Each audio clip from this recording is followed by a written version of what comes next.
So, hello guys! What's up? It's me again, si Mima Alicia nyo at nagbabalik ulit para sa ating panibagong video. So, meron na naman pong panibagong development, mga minamahal.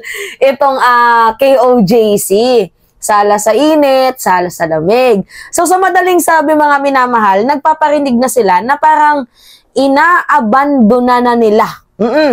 Inaabandona na po nila mga minamahal ang maisog rally. Hindi na daw po sila magpa-participate sa kahit anong rally ng hakbang ng maisog. Oy, bakit kaya? Ano sa tingin niyo mga minamahal kung bakit hindi na magpa-participate ang Kingdom of Jesus Christ sa any political rallies ng hakbang ng maisog na sinusuportahan ni former President Duterte? Nagkakalabuan na ba kaya? Ha, mga minamahal? Or baka gusto na nilang magparinig sa ating administrasyon na yung KOJC ay hindi kumakampi sa mga Duterte? Pero yung totoo dito mga minamahal, mamaya, mayroon tayong explanation dyan. Basahin lang muna natin tong post. Wait lang, inom muna ako ng tubig.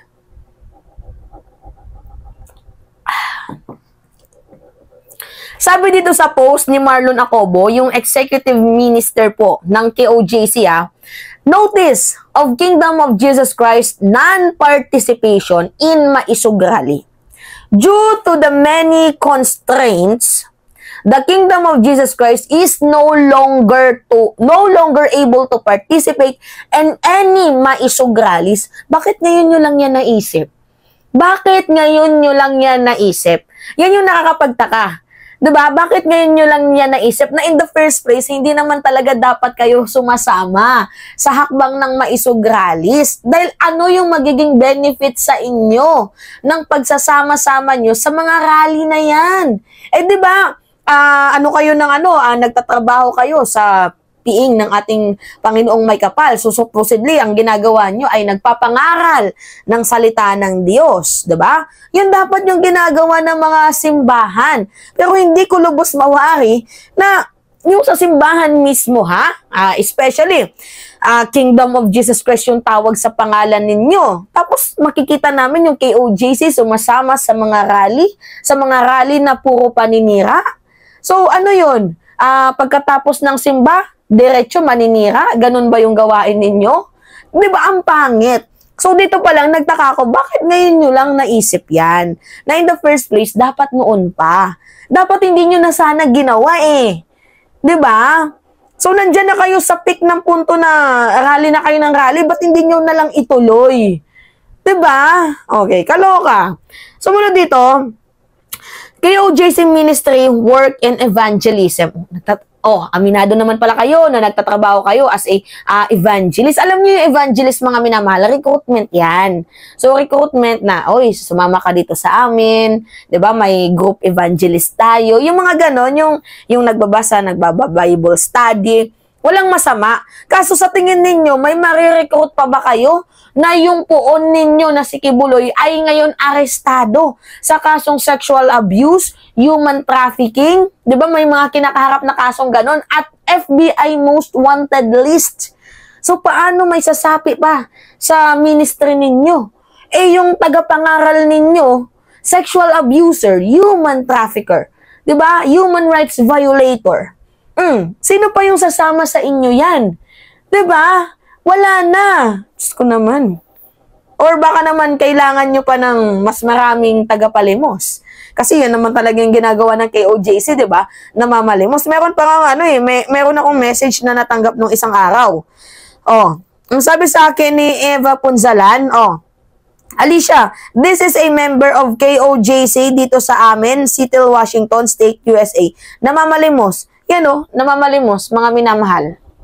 Yan, kita nyo? Namamalimos. Namamalimos. Yan yung sabi sa akin ni Eva Punzalan. Message nyo si Ma'am Eva Punzalan. Pasensya na baliktad. Yan nyo na lang, screenshot nyo, tapos i-reverse ninyo. Yan KOJC. Namamalimos. Yan diba? Baka kailangan nyo ng mamamalimos. Kaya nag-evangelist kayo. Diba? Nagre-recruit kayo. Pero anyway, continue tayo sa ating binabasa. Sabi dito mga minamahal, which was neglected for a while, is now KOJC topmost priority and concern. Dapat lang. Almighty God is your priority and top concern. Diba? Okay. Thank you for your kind understanding. May the Almighty Father bless us all.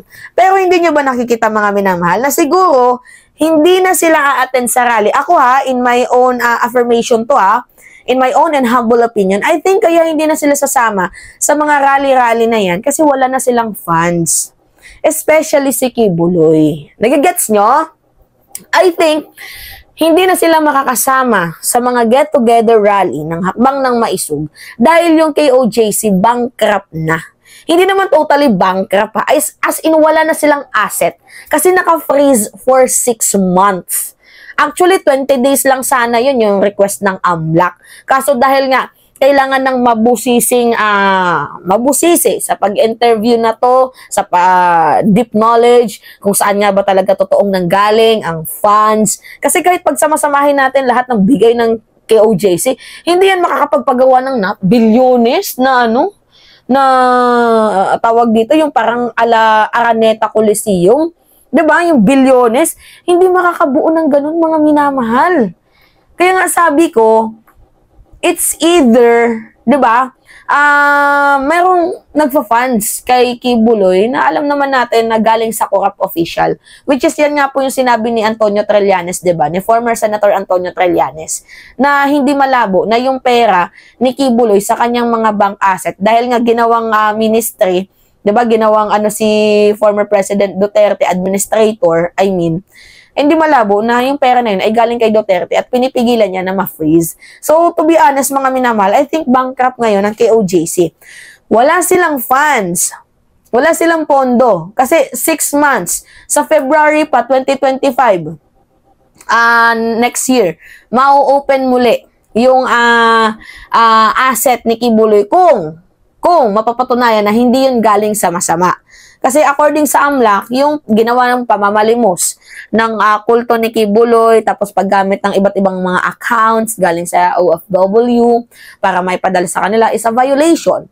So pag mapatunayan na yung pera ay hindi naman talaga galing sa masama, well, maibabalik yung pera niya. Pero kung hindi, kukunin niya ng gobyerno, diba? Which is, for sure, yan ata yung iniiwasan ni former President Duterte. Pero yung akin lang dito, yung non-participation na ng Hakbang ng KOJC sa Hakbang ng Maisog, isa po sa pagpapatunay na wala na silang pondo. Ubus na po yung funds ng KOJC dahil naka-freeze na po. So, wala nang pambayad sa mga vloggers, ng mga bayaran, diba? Para i-defend itong si Kibuloy. Kaya nga, wala na tayong nakikitang mga mga vlogger na nagko-content kay Kibuloy. Kung meron, paminsan-minsan na lang. 'Di ba? O, paminsan-minsan na lang. Pero yung totoo diyan, ubos na ata yung funds nila. 'Di ba? Ubos na yung funds. Kaya nagkakaganyan. Anyway, yun po.